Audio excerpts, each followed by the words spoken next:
પોરબંદરના યુવાનને પત્ની સાથે ઝઘડો થતાં તેના સગા સાળા અને કૌટુંબિક સાળાએ તલવાર વડે હુમલો કરતા પોલીસ ફરિયાદ નોંધાઈ છે.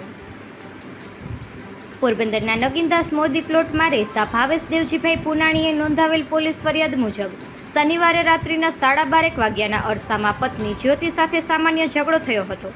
તેથી પત્ની ઘરેથી નીકળી નજીકમાં જ આવેલ સાસુના ઘરે જતી હતી.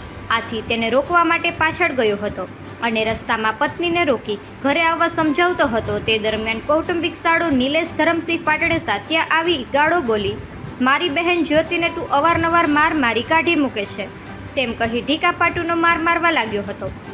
તે દરમિયાન સગો સાળો શશી ગોરધનભાઈ પાટણેસા તેના ઘરમાંથી ખુલ્લી તલવાર લઈને આવ્યો હતો અને માથાના ભાગે તલવારથી હુમલો કર્યો હતો, જેથી અવાજ થતાં સ્થાનિકોએ એકત્ર થઈ અને બચાવ્યો હતો. જતાં જતાં બંને શાળાઓએ આજે તો આ બધા માણસોએ બચાવી લીધો છે, હવે પછી મારી બહેન સાથે ઝઘડો કર્યો તો જાનથી મારી નાખીશું તેમ ધમકી આપી હતી. આથી ઈજાગ્રસ્ત ભાવેશને સારવાર માટે સરકારી હોસ્પિટલે ખસેડ્યા બાદ ફરિયાદ નોંધાવતા પોલીસે વધુ તપાસ હાથ ધરી છે. નિપુલ પોપટ, પોરબંદર ટાઈમ્સ.